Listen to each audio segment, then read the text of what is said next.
হে জগতবাসী, আজ আমি শামীম আলী চিশতি আপনাদের সামনে কিছু আলোচনা নিয়ে আসলাম। সে আলোচনাটি হলো, আপনি কোন দিন মরে যাবেন।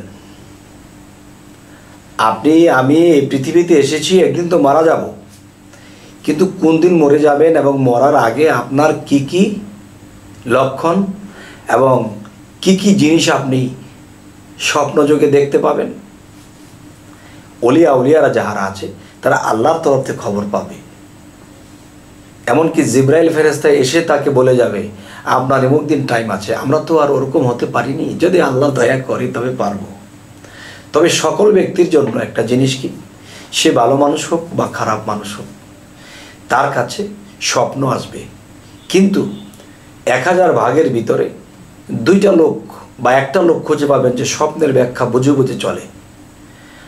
আর এর মধ্যে 1099 লোকেই স্বপ্নের ব্যাখ্যা বুঝে চলে না। কিন্তু আল্লাহ কিন্তু আমাদেরকে অবশ্যই খবর দেন। তবে দেখি কি কি বিষয়গুলো দেখলে আমি মারা যাব, না আমার বাবা মারা যাবে, না আমার চাচা মারা যাবে। যেমন এর আগে আলোচনা করেছিলাম একটা বিষয়, তো আজকে এই বিষয়গুলোই আরেক রকম, যেগুলো শিক্ষণীয় বিষয়। যেমন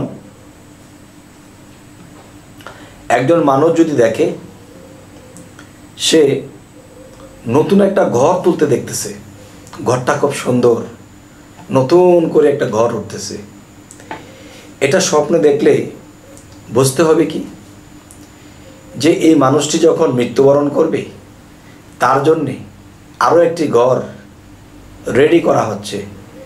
এই ঘর থেকে বের হয়ে সে সেই ঘরে চলে যাবে। আচ্ছা, এটা যদি সে রাতের 2টা বাজে দেখে, তার সময় 6 মাস নেই বেশি। যদি কেউ দেখে এই স্বপ্নটা সকালে ঘুম থেকে ওঠার আগে, তার অল্প কিছু দিন, বেশি দিন নয়, তার মৃত্যুবরণ করতে হবে। আরও একটি বিষয় হলো,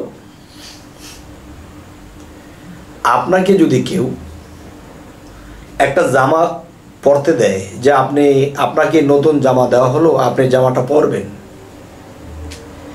তাহলে যে আমাকে জামাটা দিতেছে, তাহলে বুঝতে হবে যে আমাকে জামাটা দিচ্ছে তার হায়াত কম, সে মৃত্যুবরণ করবে।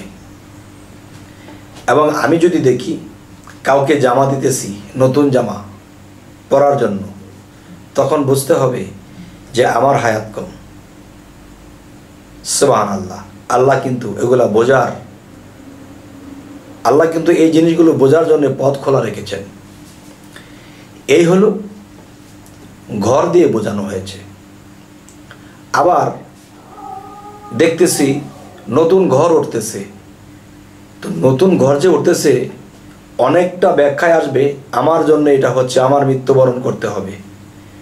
আবার দেখতেছি ঘর উঠতেছে, আবার সেই ঘরটি আমার মা, চাচি, খালা, ফুপু, আমার জ্যাঠা, চাচা কেউ ইন্তেকাল করবে, এটাও বোঝা যায়। তো ঘর দেখলে কেন, যে আমি এই ঘরে ব্যবহার করতেছি, এই ঘরে আমি যে বেঁচে আছি, যে মৃত্যুর পরে আমি সেই ঘরে যেতে হবে। আচ্ছা, যেমন এর আগের বারে আলোচনা করেছি, আজরাইল যখন মানুষের কাছে আসবে তা কয়েকটা রূপে আসে, সিংহ রূপে বেশি আসে। এবং আরেকটি বিষয় হলো যে কেউ যদি স্বপ্নে দেখে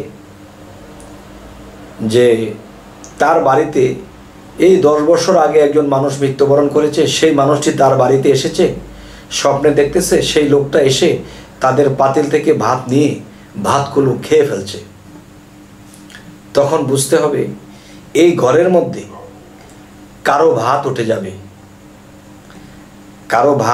উঠে যাবে, এবং তার হায়াত কমে যাবে। তার মানে তার খাবার সে খেয়ে নিচ্ছে, সেই মৃত ব্যক্তি।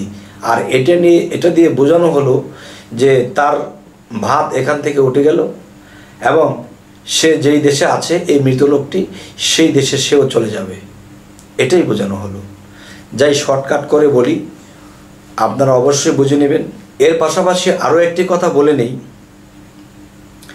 কেউ যদি দেখে যে একজন গর্ভবতী একজন মেয়ে বা গর্ভবতী একটা মহিলা, সে যদি দেখে স্বপ্নে যে তার ডিম ভাসতে গেছে বা ডিম উপর থেকে নামাতে গেছে, ডিমটা হাত থেকে পড়ে ভেঙে গেছে, কিংবা যদি দেখে ডিম কাকে এসে এই ডিমকে ফুটো করে কুসুম খেয়ে চলে গেছে, বা কেউ ডিম নিয়ে যাচ্ছে, ডিম হাতের থেকে পড়ে সবগুলো ডিম ভেঙে গেছে, তখন বুঝতে হবে সতর্কবাণী যে তার গর্ভের বাচ্চাটা টিকবে না। হে জগতবাসী, যদি এই ইঙ্গিতগুলো আমরা বুঝতে পারি, তাহলে আমাদের সামনে বিপদ আসলে তখন আমরা যখন একটু বুঝে বুঝে চলব, তখন সেই বিপদ থেকে আমরা রক্ষা পাব। হ্যাঁ, তবে আরও কিছু কথা হলো কি, যে এই আলোচনা যারা নিয়মিত আমাদের এই ভিডিওগুলো দেখতেছেন, এক একটা পর্বে বা এক একটা ভিডিওতে আমরা 3-4টা স্বপ্নের ব্যাখ্যা বলে থাকি।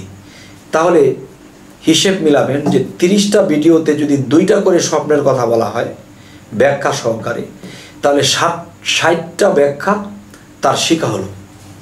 তাহলে 60টা ব্যাখ্যা যদি কেউ শিখে রাখে, এখন জীবনে চলার পথে যে কোনো একটা দৃশ্য বা যে কোনো একটা স্বপ্ন তিনি দেখলো, তখন এই 60টার মধ্যে একটা তার মিল পড়তে পারে, আরে এটা না এটা হবে, তখন সে বিপদ থেকে এড়িয়ে চলতে পারবে। এই জন্য বলি কি, আমাদের এই ভিডিওগুলো আপনারা নিয়মিত দেখুন, অবশ্যই আপনারা লাভবান হবেন। তবে হে জগতবাসী, আমাদের এই চ্যানেলের আলোচনা যদি আপনাদের ভালো লাগে তো অবশ্যই সাবস্ক্রাইব করে রাখুন, পরবর্তীতে আমাদের ভিডিও নোটিফিকেশনগুলো আপনাদের হাতে পৌঁছে যাবে। তবে এই বলে আজ রাখবো, সকলেই ভালো থাকবেন। আল্লাহ হাফিজ।